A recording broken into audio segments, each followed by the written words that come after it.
Puji Tuhan, puji Tuhan. Nah saudara, apa makna Pentakosta? Pentakosta bukan hanya memperingati Roh Kudus yang turun, lalu kita dibaptis dengan Roh Kudus, kita berbahasa lidah. Pentakosta bukan hanya bahasa lidah, saudara. Tapi lebih daripada bahasa lidah, lebih daripada sekedar berbahasa lidah.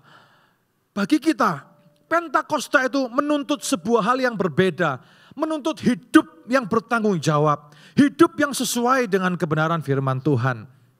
Karena Pentakosta pada awalnya diperingati sebagai turunnya Taurat diberikan di atas gunung Sinai itu kepada bangsa Israel. Tuhan kasih Taurat kepada Musa. Masih ingat ceritanya Keluaran 24-25? Musa dipanggil naik ke atas gunung Sinai.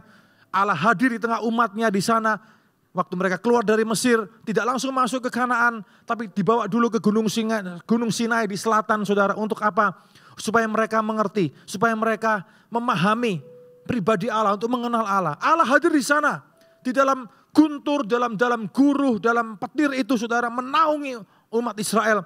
Dan dalam suasana yang demikian, hadirat Allah yang demikian, kelihatannya spooky banget, ya kan? Puji Tuhan hari ini kita tidak mengalami itu. Hari ini kita bisa mengalami hadirat Tuhan dengan lebih soft dalam ibadah-ibadah kita seperti ini.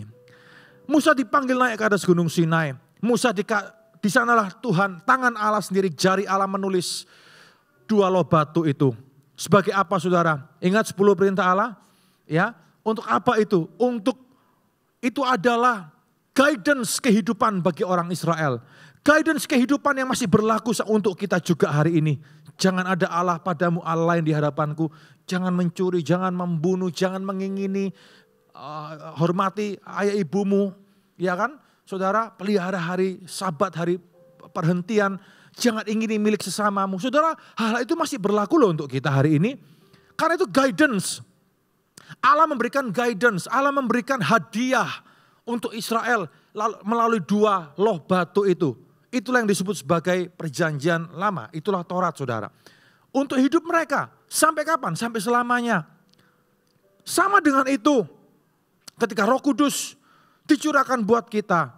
Orang-orang percaya. Di loteng atas Yerusalem itu. Di senakel itu saudara. Roh Kudus diberikan untuk apa? Untuk menyertai kita. Seperti Taurat, seperti 10 perintah Allah itu. Yang diberikan kepada Israel untuk menuntun mereka dimanapun mereka berada. Sampai kapanpun juga sebagai sebuah bangsa. Kemanapun mereka pergi, mereka dipimpin, mereka punya 10 perintah Allah itu di dalam hati mereka. Tidak peduli apapun yang mereka alami. Negara mereka boleh hancur, mereka boleh di-exile ke sana kemari, mereka boleh dibuang ke sana, mereka boleh dibuang ke sini. Toh akhirnya balik lagi. Selama masa diaspora pembuangan itu, di mana-mana mereka dibuang. Taurat itu selalu menyertai mereka. Dimanapun mereka berada, mereka selalu hidup berdasarkan 10 perintah Allah itu. Menyertai mereka dimanapun mereka berada. Itulah teman hidup mereka. Itulah hadiah yang Allah berikan bagi orang-orang Israel. Bagi kita gereja Tuhan. Selain itu, saudara, itu juga diberikan. Roh Kudus diberikan buat kita untuk selalu menyertai kita dimanapun kita pergi. Amin. Menyertai kita dalam semua pergumulan kita. Menyertai kita dalam suka maupun duka. Menyertai kita dalam sehat maupun sakit. Menyertai kita di dalam permasalahan kehidupan kita, menyertai kita dalam pergumulan kita, menyertai kita dalam badai, menyertai kita dalam ombak yang tenang, ombak yang bergemuruh tajam, menyertai kita dalam segala hal.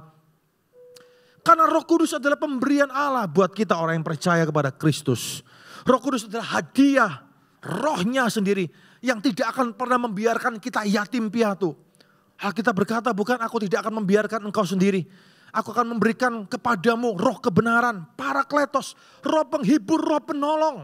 Yang akan menyertaimu senantiasa. Sampai kapan saudara? Sampai nanti Yesus datang kedua kali. Dan kita akan bersama dengan Yesus selama-lamanya. Selama hari ini, Pentakosta, Roh Kudus ada bersama dengan saudara dan saya. Dan kita harus hidup untuk memastikan bahwa hidup kita harus sesuai dengan dengan apa yang Tuhan sampaikan lewat firman-Nya. Amin. Bukan hidup semau kita. So, kalau Anda memahami ini, Anda pasti paham bahwa bahasa roh bukan hanya bahasa roh, saudara. Pentakosta bukan hanya sekedar berbahasa lidah. Ada banyak orang berbahasa lidah, Tapi banyak kasus di luar sana. Ada banyak orang pinter bahasa lidah. Ada banyak orang bisa berbahasa lidah dengan sekian lama dan macam-macam ngalami ini, ngalami itu. Punya pengalaman-pengalaman fenomena-fenomena rohani. Tapi hidupnya tidak bertanggung jawab di luar makan uang orang, jak uang orang saudara. Ambil istri orang, ambil suami orang. Sikat kanan, sikat kiri, sikut kanan, sikut kiri dalam kerja. Buat ini dan buat itu yang merugikan orang lain dalam keuangan, dalam pekerjaan, dalam semuanya. Saudara, banyak orang bisa berbahasa lidah. Mengaku dibaptis Roh Kudus berbahasa lidah. Tapi perbuatan di luar tidak menunjukkan bahwa dia adalah anak Tuhan. Lalu pertanyaan saya adalah siapa? Roh siapa itu saudara? Yang membaptis dia itu. Karena dibaptis oleh Roh Kudus. Kalau Anda menerima karunia berbahasa lidah, itu similar, itu berkorelasi langsung, berhubungan langsung dengan apa yang kita lakukan di luar sana. Harus sesuai dengan apa yang kita percayai. Harus sesuai dengan apa yang Roh Kudus berikan melalui firman-Nya. Karena Roh Kudus itu menghidupkan firman yang telah kita baca, kita pelajari, kita renungkan, kita hidupi selama ini. Amin Bapak Ibu Saudara-saudari. Jadi kita gak bisa hidup semau gue. Mengaku penuh Roh Kudus, mengaku dibaptis Roh Kudus, mengaku berbahasa lidah, kita tidak bisa hidup semau gue. Kita gak bisa hidup dengan prinsip-prinsip kita. Kita gak bisa hidup dengan apa yang kita percayai sebagai kebenaran-kebenaran kita. Gak bisa saudara. Semuanya harus kita selaraskan balik kepada firman Allah. Semuanya harus kita selaraskan. Keputusan yang kita ambil, gak bisa keputusan itu semau gue. Pokoknya menguntungkan, selesai, ambil, sikat. Gak bisa saudara. Kita harus selaraskan dengan firman Allah. Bagaimana dengan hati nurani kita. Ketika kita ingin lakukan sesuatu, ketika kita mungkin ingin ambil sebuah peluang, bagaimana hati nuranimu memimpinmu? Apa yang dikatakan, apa yang Roh Kudus katakan melalui pimpinan hati nurani. Ini penting. Seringkali kita mengabaikan hati nurani kita. Seringkali kita bahkan dengan sadar atau mungkin tidak sadar, kita sengaja memilih tidak taat dengan hati nurani kita. Kita memadamkan roh kita. Kita memadamkan suara nurani kita. Padahal di dalam suara hati nuranilah Roh Kudus memimpin umatnya. Amin saudara. Roh Kudus pimpin saudara dan saya itu lewat hati nurani. Dengarkan hati nurani saudara. Jangan cuma lihat sesuatu gelap mata lalu kita melupakan hati nurani kita. Kita menafikan hati nurani kita. Mumpung ada kesempatan. Lalu kita abaikan semua apa yang ada di hati nurani kita. Saudara, hati nurani tidak pernah menipu kita. Kita yang sering tipu diri kita sendiri. Tapi your conscience, hati nurani saudara itu bersih. Itu adalah alarm yang Tuhan taruh. Itu adalah tempat Roh Kudus bekerja. Roh Kudus berbicara dalam hati saudara. Dengarkan hati nurani saudara. Karena hati nuranimu tidak akan pernah menipumu. Kalau sudah ada warning, kalau sudah ada alarm di sana, you better be listen. Dengarkan saudara, dengarkan karena itu akan menghindarkan engkau dari berbagai-bagai pencobaan. Itu akan menghindarkan saudara dari berbagai pencobaan yang tidak perlu terjadi. Amin. Listen to your heart. Dengarkan hati nuranimu. Jangan diterabas. Ini penting saudara. Saya ada kesaksian seorang ibu dengan suaminya biasa bekerja. Ya, melibatkan tender apa itu biasa saudara, ya kan? Menjadi salah satu rekanan pemerintah dalam proyek-proyek saudara ya. Suatu saat kemudian ada sebuah tender menggiurkan nilainya saudara, ya. Menggiurkan sekali. Suami ini, ibunya nih sudah bertobat, sudah pelayanan apa semua, tapi bapaknya ini ya petobat baru lah, suaminya petobat baru. Ya biasa kalau petobat baru biasanya karena belum bertumbuh ya, belum kenal Tuhan lebih dalam lagi, imannya masih, akarnya masih dangkal. Betul ya saudara ya, oleh karena itu kita harus terus bertumbuh ya, kita harus terus banyak bertumbuh dalam kerohanian kita. Supaya kita jadi semakin dewasa, semakin kuat. Di atas kertas saudara, ini haucuan, di atas kertas, ya kan? Wah ini untung besar ini. Ini kalau nggak diambil sayang, ini kalau lepas sayang saudara. Ya, Tapi entah kenapa hari itu si ibu ini ya merasa tidak sejahtera. Loh, di atas kertas kalau ini, nah ini pria biasa main ini kan, ya saudara ya, semuanya kan ini rasio lebih kuat. Wanita biasanya intuisi lebih kuat. Ya, nah intuisi itu juga tempat Allah berbicara. Ya, Tuhan taruh itu. Pria biasanya intuisinya mati biasanya saudara ya kan, karena ini lebih ke rasio. Rasionya berkata di atas kertas saudara, ya dihitung semua, wah ini how cuan saudara. Ya, ada lagunya kan, how cuan kan ya, how cuan. Wah ini saudara ya, untung gede ini, aduh ini eman kalau dilewatkan ini. Tapi hari itu kenapa ibu ini tidak sejahtera, enggak enak gitu loh. Bapak ibu ini loh tuntunan hati nurani, enggak bisa dijelaskan. Suaminya dia ngomong jangan ya Pak, yang ini jangan, aku enggak tahu kenapa, enggak bisa tak jelaskan, ini rasanya kok enggak enak hatiku. Biasanya suami ngomong apa, lu itu tahu apa, lu kan saudara ya kan, egonya mulai berbicara kan. Ya, ini di atas kertas, wah tukaran saudara ya, tengkar sedikit lah ya. Tapi kemudian memilih untuk mengalah lah suaminya, biar gak rame. Awalnya begitu saudara, ya. Awalnya begitu, tapi itu akan dia syukuri di cerita selanjutnya. Ya, oke, dia lepaskan itu saudara. Waktu dia lepaskan, wah digoblok-goblokin saudara, si suami ini sama beberapa koleganya, ya. Sudah jelas ini, how cuan, untung gede kamu lepasin, gak masuk akal kamu. Kadang tuntunan hati nurani itu kadang memang gak masuk akal, kadang. Ya Bapak Ibu ya, apa yang terjadi kemudian? Diambil sama yang lain saudara, ya pasti. Ya, waktu diambil sama yang lain, aduh ya pasti ada merasa begitu, betul ya Bapak Ibu ya. But you know what, apa yang terjadi 6 bulan kemudian? Ternyata itu proyek bermasalah besar saudara. Kekacauan besar. Sampai aktor-aktor di balik ini semuanya itu sampai masuk penjara semua.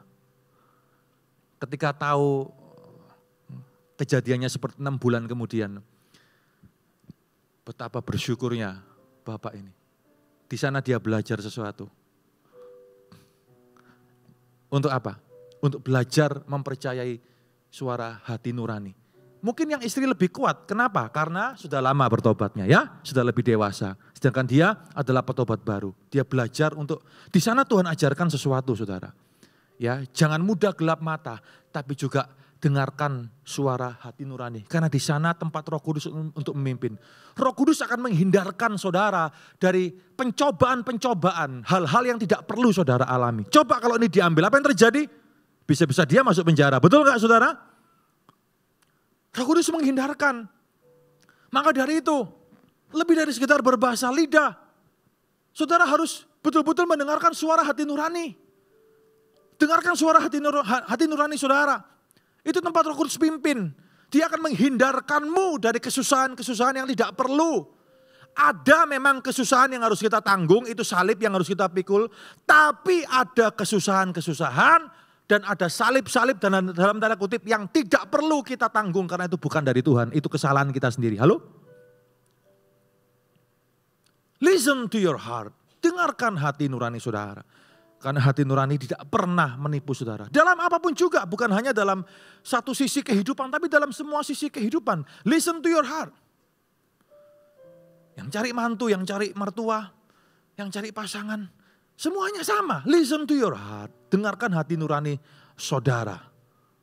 Ininya harus diselaraskan dengan hati nurani. Apa yang semuanya masuk di sini, belum tentu itu inline dengan tuntunan Roh Kudus dengan hati nurani. Tapi juga bisa inline. Saudara masing-masing yang harus bisa menemukannya di dalam konteks kehidupan yang Anda hadapi masing-masing. Amin, Bapak Ibu. Ya, semuanya, termasuk juga kalau milih sekolah. Kalau ada yang mau masuk ini sekolah, ya, entah SMA, entah kuliah, ya, pilih yang mana, di mana, dengarkan tuntunan hati nurani, pertimbangkan segala sesuatu benar, tapi minta Tuhan betul-betul tunjukkan, bukakan jalan. Karena kalau Tuhan yang buka jalan, dipimpin oleh Roh Kudus, maka semuanya akan jadi baik pada endingnya. Amin, Bapak, Ibu, Saudara-saudari. Nah, Saudara, di dalam tuntunan Roh Kudus itu, Tuhan ingin mengajarkan kita bagaimana untuk kita hidup bertanggung jawab. Bertanggung jawab dalam segala hal. Bertanggung jawab terhadap hidup pribadi kita. Bertanggung jawab terhadap keluarga kita. Bertanggung jawab terhadap pekerjaan kita. Bertanggung jawab terhadap usaha kita. Bertanggung jawab terhadap semua sisi-sisi kehidupan kita. Ada banyak orang tidak bertanggung jawab terhadap contoh pekerjaannya. Ya, kenapa? Karena begitu seringnya gonta-ganti pekerjaan. Contoh, tidak tahan di dalam satu tempat. Tidak tahan uji. Ada orang dapat kesulitan sedikit, rintis sesuatu, sulit sedikit dilepas, nggak tahan, coba yang lain. Coba lagi, tidak sesuai ekspektasi, dianggap terlalu lama. Ya kan, ini kapan balik modalnya, nggak tahan dengan dilepas. Coba lagi, semuanya dilepas. Coba ini dilepas, coba itu dilepas. Semua pekerjaan coba nggak ada yang jadi kalau begitu. Saudara, itu juga tidak bertanggung jawab namanya. Tuhan mau kita bertanggung jawab dalam hidup ini. Tuhan mau ajar kita untuk kita betul-betul orang Pentakosta yang dipimpin oleh Roh Kudus. Ditunjukkan bukan hanya dengan bahasa lidah yang keras di dalam gereja ketika kita nyanyi dan berdoa. Itu pun harus di dalam gereja, it's okay. Tapi lebih daripada itu ditunjukkan juga melalui perbuatan kita yang bertanggung jawab di luar sana. Amin, saudara. Dan salah satu sisi dari itu adalah apa yang Tuhan ajarkan kepada kita di dalam Lukas pasal yang ke-10. Mari kita buka sama-sama Lukas pasal yang ke-10 ayat yang ke-25. Sudah dikatakan seperti ini.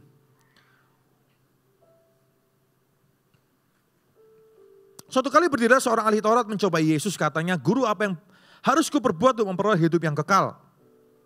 Jawab Yesus kepadanya, "Apa yang kau tertulis di dalam hukum Taurat? Bukankah Taurat itu yang telah diberikan untuk memimpinmu, memimpin orang Israel? Ya kan, sampai selama-lamanya, saudara, bukankah Taurat itu yang diberikan?" Jawab Yesus kepadanya, "Apa yang tertulis dalam hukum Taurat?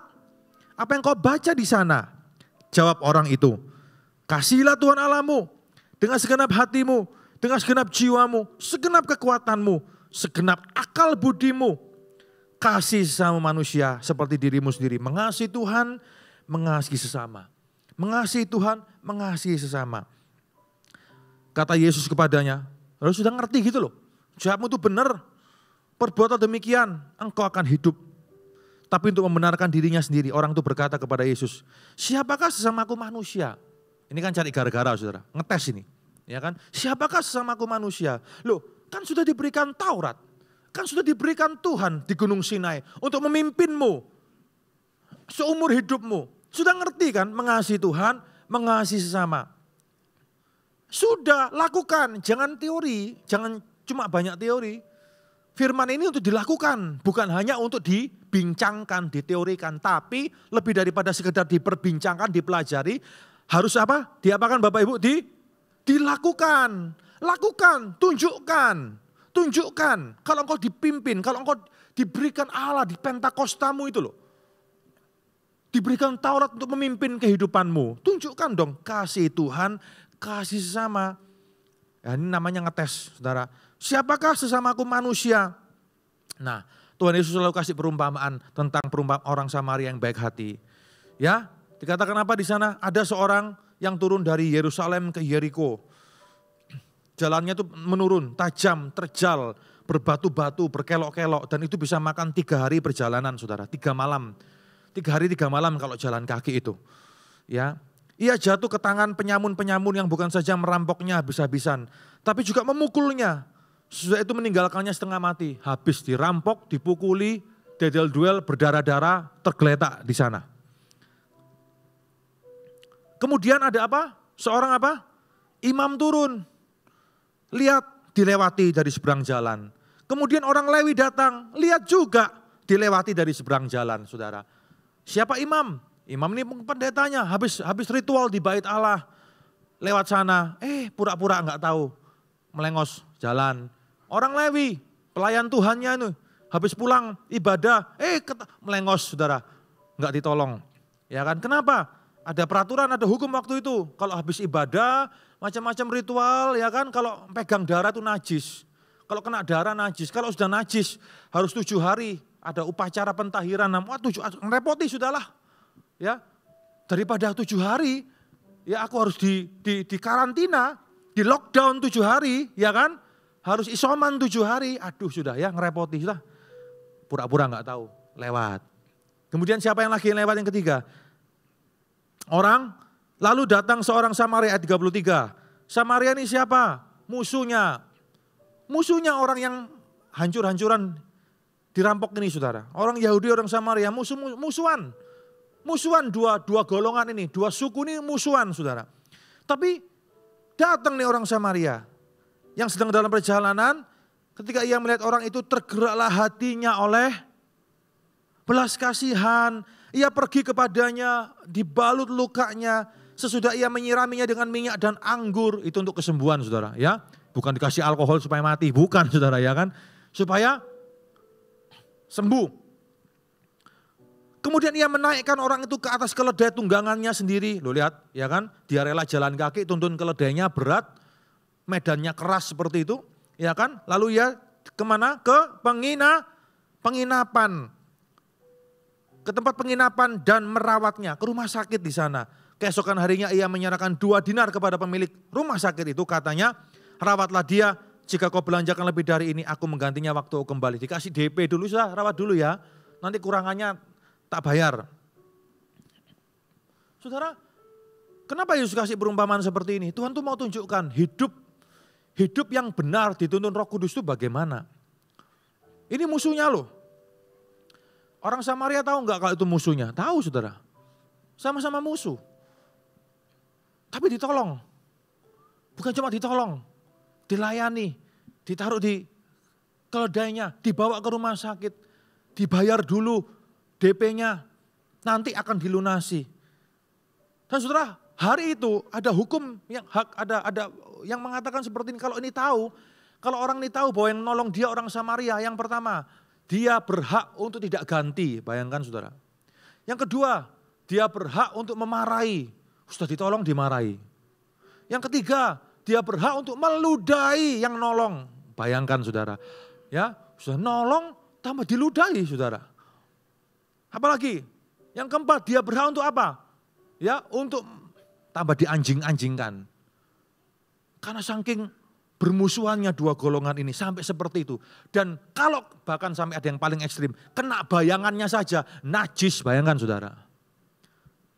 Lebih parah ya dari hari ini ya. Hari ini 2 orang enggak seperti inilah kira-kira. Tahu loh ada resiko, tapi tetap ditolong loh saudara. Lalu Tuhan ngomong sama yang tanya itu, yang ngetes itu. Menurut kamu siapa di antara ayat 36, siapa di antara ketiga orang ini yang adalah sesama manusia dari orang yang jatuh ke tangan penyamun itu? Jawab orang itu. Sebetulnya singkat jawabannya, ya orang Samaria itu. Selesai kan saudara? Bahkan yang nanya itu tidak mau nyebut nama Samaria. Karena apa? Najis. Dia cuma ngomong karena terpaksa, tersudutkan oleh pertanyaan Yesus. Dia cuma ngomong begini, orang yang telah menunjukkan belas kasihan itu kepadanya. Dipanjangkan kalimatnya. Kata Yesus kepadanya, ya sudah ngerti toh, pergi berbuat demikian. Ojo cuma teori tok, lakukan. Saudara, apa yang Tuhan Yesus ajarkan kepada kita?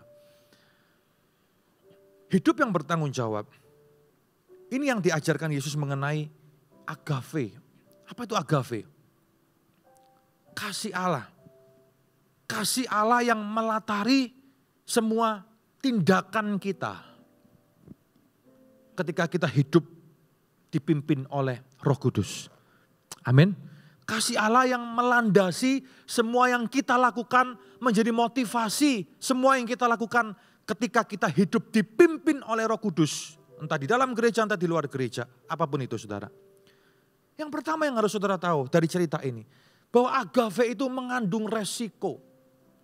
Agape itu beresiko loh.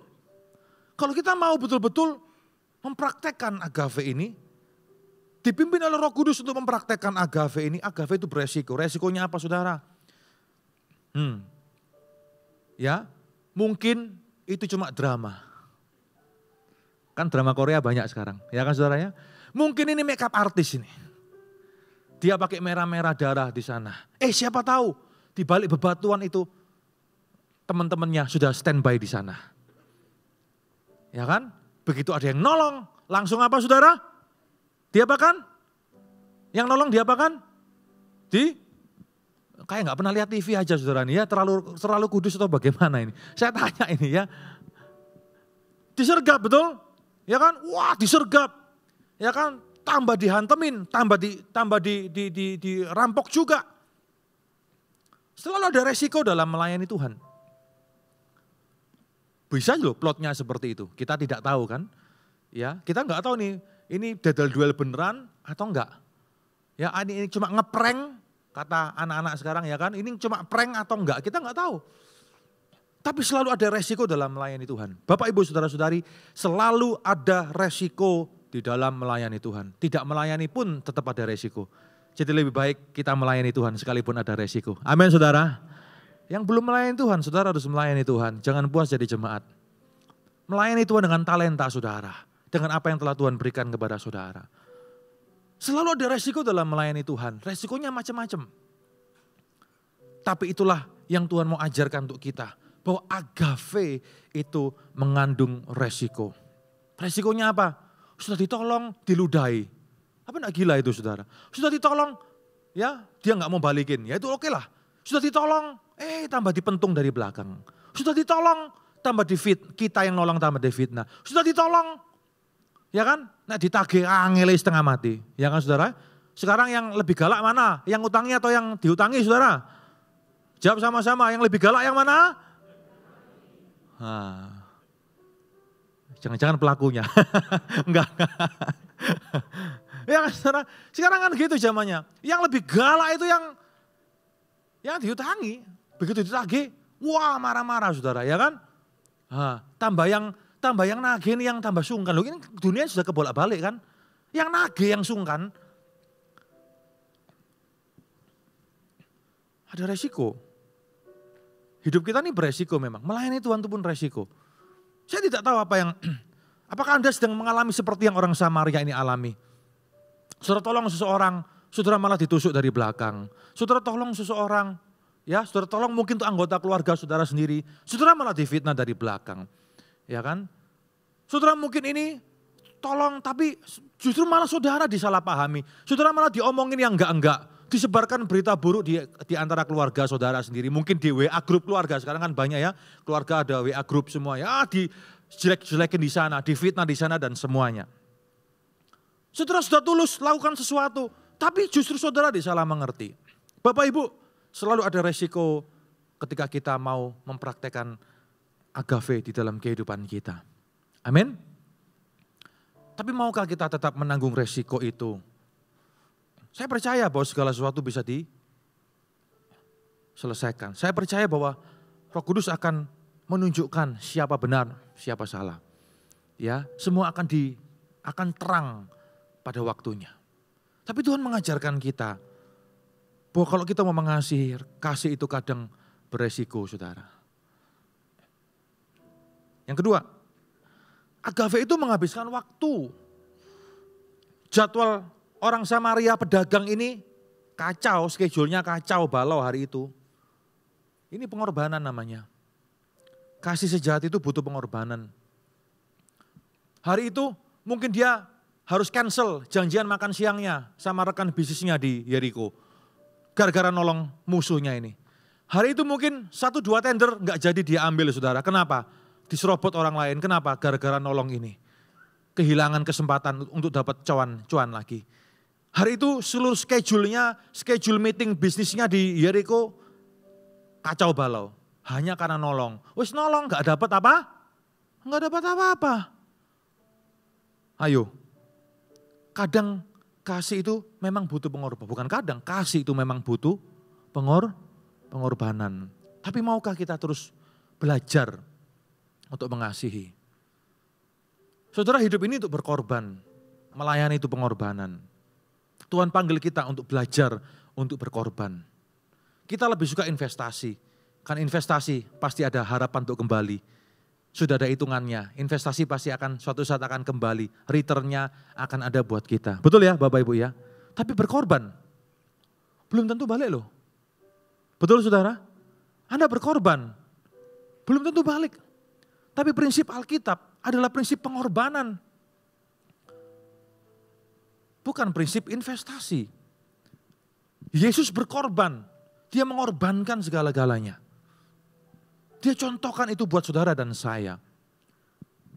Apa yang saudara harus korbankan dalam hidup ini? Korban tenaga mungkin, korban waktu, korban uang mungkin, korban macam, korban hati mungkin saudara. Disalah mengerti, ya kan? Duh, kok begini, kok begitu, kok merasa dilangkai dan ada pengorbanan. Tuhan izinkan itu untuk apa? Untuk tes kita, untuk uji kita. Apakah betul-betul kasih yang kita praktekkan ini, agape yang kita lakukan ini murni? Ataukah ada maksud tertentu di baliknya? Apakah pengorbanan kita adalah pengorbanan yang murni? Saudara, orang kalau pengorbanannya itu murni, dia nggak akan main hitungan. Dia akan sungguh-sungguh melakukannya karena itu keluar dari apa? Dari hati. Dia akan lakukan itu karena itu keluar dari hatinya dia. Sama seperti orang Samaria ini, dia lakukan itu dengan tulus.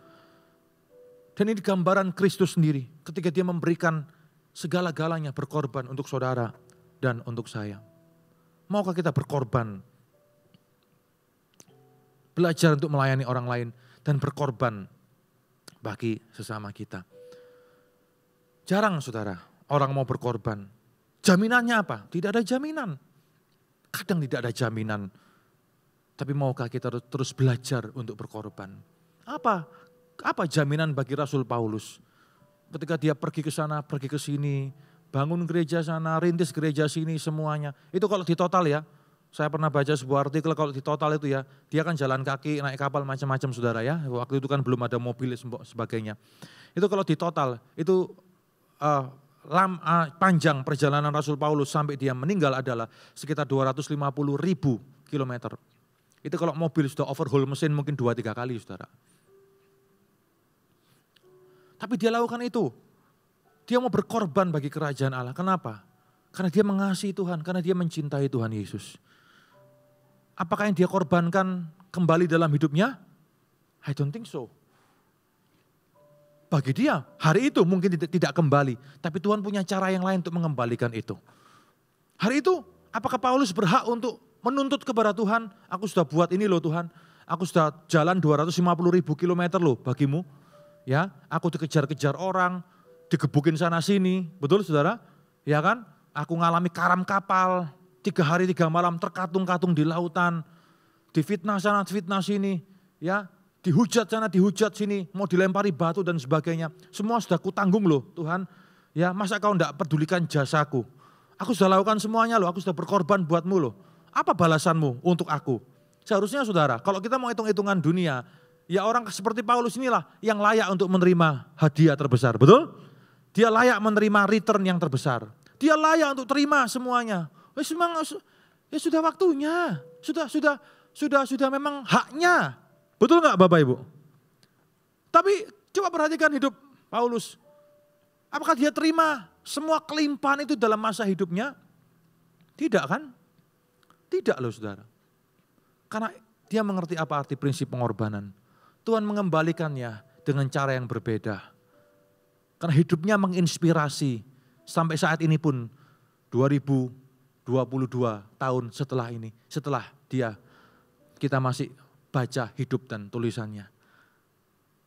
Hidupnya masih menginspirasi banyak orang sampai detik ini. Pelajari hal yang lain, pelajari semuanya. Saudara, hidup ini pengorbanan, selalu ada resiko. Tapi kasih sejati selalu terus mau untuk berkorban. Tuhan taruh hati itu kepada kita hari ini. Mari kita belajar. Mari kita belajar untuk berkorban pada hal yang tepat saudara. Yang selanjutnya, agape itu mahal. Mahal. Orang Samaria itu membayar mahal semua biaya yang dia keluarkan dan mungkin tidak akan kembali. Ya kan? Karena ada putusan pengadilan waktu itu, tidak perlu lagi dibalikkan. Saudara, kasih itu kadang mahal. Kasih sejati itu kadang korban. Korban apa? Macam-macam kan, korban dana, korban tenaga, korban hati, makan hati. Ya kan? Nah, kalau sudah makan hati itu banyak orang mundur biasanya. Alah, sudahlah. Tambah pelayanan, tambah makan hati, ya kan saudara? Nah, enak enggak pelayanan, nah kan begitu. Ya, ini salah ini. Justru itu akan mendewasakan saudara. Sudahlah, malah jadi CGL, malah makan hati, gak usah CGL-an saudara, ya kan? Nah, ini salah saudara. Justru itu adalah sebuah challenge. Justru itu adalah jalan kepada sebuah upgrade, sebuah kenaikan. Kenaikan itu selalu ada tantangan. Kalau kenaikan tanpa tantangan, berbahaya saudara. Itulah kenapa kalau kita naik pesawat terbang itu harus mengalami turbulence. Harus. Hukum fisika mengatakan seperti itu. Kalau pesawat mengalami turbulence di atas, ya tentu tidak turbulence yang pokoknya goyang-goyang sedikit, itu malah baik buat pesawat itu. Itu akan menguatkan, akan membuat atom-atom di dalam bodi pesawat itu akan terjaga dan pesawat itu tidak akan retak. Ketika dia sedikit mengalami turbulence di atas itu saudara. Harus. Justru hukum aerofisika, aerodinamika mengatakan bahwa kalau pesawat itu tidak pernah mengalami turbulence sama sekali, itu yang bahaya. Aneh ya? Sama dengan pesawat kehidupan kita. Harus mengalami turbulence, sekali-sekali ada turbulence. Karena akan terjaga kesehatan kita. Akan terjaga. Kalau semuanya, oke, ketawa ke TV, oke, baik-baik semuanya, ya enggak apa-apa sih. Tapi kalau terus-terusan seperti itu, ya semuanya setuju, semua ada ini dan semuanya baik-baik ketawa ke TV terus, saudara tidak pernah ada gesekan, tidak pernah ada turbulence. Saya khawatir itu hubungannya masih artificial. Itu hubungannya hubungan palsu masih pakai topeng semuanya, belum masuk ke intinya. Karena kalau itu murni, pasti ada turbulence, pasti sedikit banyak ada gesekan dan itu baik kok. Itu akan menguatkan bodi pesawat tadi ya, itu akan menguatkan justru bodi dan rangka pesawat itu saudara. Itu akan menguatkan kehidupan kita. Kasih sejati itu mahal. Korban dan mungkin tidak akan kembali. Itu dianggap investasi bodoh. Saudara, kalau Anda korban, kalau Anda invest sesuatu dan tidak kembali, tapi Anda tetap mau invest, berarti itu disebut sebagai investasi yang bodoh, orang bilang. Betul ya? Ya, investor yang bodoh. Ya, tapi itu lebih baik daripada yang bodong, saudara. Ya, yang bodoh lebih baik daripada yang bodong. Kalau bodong menjanjikan apa? Balik 40%, 20% dalam jangka waktu 3 bulan. Sudah jelas saudara, itu namanya bodong. Yang bodong selalu membodohi. Nah yang dibodohi kok mau gitu loh.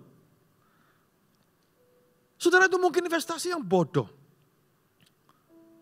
Mahal, tapi memang itu yang Tuhan mau ajarkan. Coba kita buka Lukas 6 ayat 27. Lukas pasal 6 ayat 27. Lukas pasal 6 ayat 27 sampai 36. Apa yang Tuhan katakan saudara? Tapi kepada kamu yang mendengarkan aku berkata, kasihilah musuhmu, berbuatlah baik kepada orang yang membenci kamu, mintalah berkat bagi orang yang mengutuk kamu, berdoalah bagi orang yang mencaci kamu. Ini yang orang Samaria lakukan bukan? Barang siapa tampar pipimu, yang satu berikan juga pipimu yang lain. Barang siapa ambil jubahmu, berikan juga bajumu. Berilah kepada setiap orang yang meminta kepadamu. Jangan minta kembali kepada orang yang hendak mengambil kepunyaanmu. Dan sebagaimana kamu kehendaki supaya orang berbuat kepadamu, perbuatlah juga demikian kepada mereka. Jika kamu mengasihi orang yang mengasihi kamu, apa jasamu? Karena orang-orang berdosa pun mengasihi juga orang-orang yang mengasihi mereka. Sebab jika kamu berbuat baik kepada orang yang berbuat baik, apakah kepada kamu, apakah jasamu? Orang-orang berdosa pun berbuat demikian. Jika kamu meminjamkan sesuatu kepada orang, kamu berharap menerima sesuatu daripadanya, apakah jasamu? Orang-orang berdosa pun meminjamkan kepada orang-orang berdosa supaya mereka menerima kembali sama banyak. Tetapi kamu kasihlah musuhmu dan berbuatlah baik kepada mereka. Ya, pinjamkan dengan tidak pernah balasan, maka upahmu akan besar dan kamu akan menjadi anak-anak Allah yang maha tinggi. Sebab ia baik terhadap orang-orang yang tidak tahu berterima kasih dan terhadap orang-orang jahat. Hendaklah kamu murah hati sama seperti Bapamu adalah murah hati. Loh berarti tidak boleh mengharapkan kembalian ya Pak. Enggak begitu maksudnya saudara. Ini ayat ini ada konteksnya, bukan itu konteksnya. Konteksnya adalah apa? Ada orang-orang juga satu sisi ya, ada orang-orang juga yang, maaf kalau saya boleh katakan, ada orang yang licik loh. Ada orang yang cenderung untuk memanfaatkan kebaikan orang lain. Tahu ada orang baik malah dimanfaatkan. Ini ekstrim yang satu, saudara. Ada ekstrim yang satu, ada ekstrim satunya. Jangan jatuh ke dalam dua sisi ini. Tahu ada orang baik malah dimanfaatkan. Tahu ada orang royal maka ditempel terus. Hati-hati saudara, ini masalah hati. Ini masalah kelakuan juga. Hati-hati, dibaikin terus. Ada gula, ada semut. Gulanya hilang, semutnya lari. Hati-hati. Tuhan tidak mau kita jatuh ke dalam ekstrim kiri, ekstrim kanan. Hatimu harus lurus. Hatimu tidak boleh untuk mempermainkan orang melihat kesempatan dalam kesempitan. Tempel kanan, tempel kiri. Saudara, hati-hati, hati-hati. Firman Allah ini berbicara kepada kita semuanya, terbuka buat kita semuanya. Karena kita pun semua kita pasti mempunyai kecenderungan-kecenderungan demikian. Kalau kita, hati kita, kompas hati kita sudah salah kaprah. Oleh karena itu mari kita bertumbuh di dalam kasih yang sejati. Seperti apa yang Tuhan ajarkan buat kita. Amin Bapak Ibu. Yang terakhir saudara, agape itu kadang mengacaukan status sosial. Orang Samaria itu begitu pulang akan dihakimi oleh sekampungnya. Kenapa? Dianggap pengkhianat bagi bangsanya sendiri. Itu sudah tahu itu musuh, ngapain lu tolong? Itu kan musuh kita, ngapain lu tolong? Nolong susah enggak nolong susah? Betul saudara? Maju kena, mundur kena. Ya kan, nolong dihakimi sama sesamanya bangsanya sendiri. Enggak nolong ada belas kasihan, itu firman Tuhan. Susah kan saudara hidup ini kadang ya. Kadang ada banyak dilema kita sebagai orang Kristen. Maka dari itu, ini loh, hati nurani kita tuh akan pimpin. Roh Kudus akan pimpin kita, dengarkan hati nurani saudara. Kalau mau tolong dengan cara apa? Jangan kasih ikannya, mungkin kasih kailnya, kasih pancingnya. Amin saudara, ya. Dengarkan tuntunan hati nurani saudara, karena itulah Pentakosta. Supaya kita dituntun oleh hati nurani untuk kita bertanggung jawab di dalam kehidupan. Agape itu berani untuk tidak dihargai oleh manusia. Maukah kita tetap mengasihi?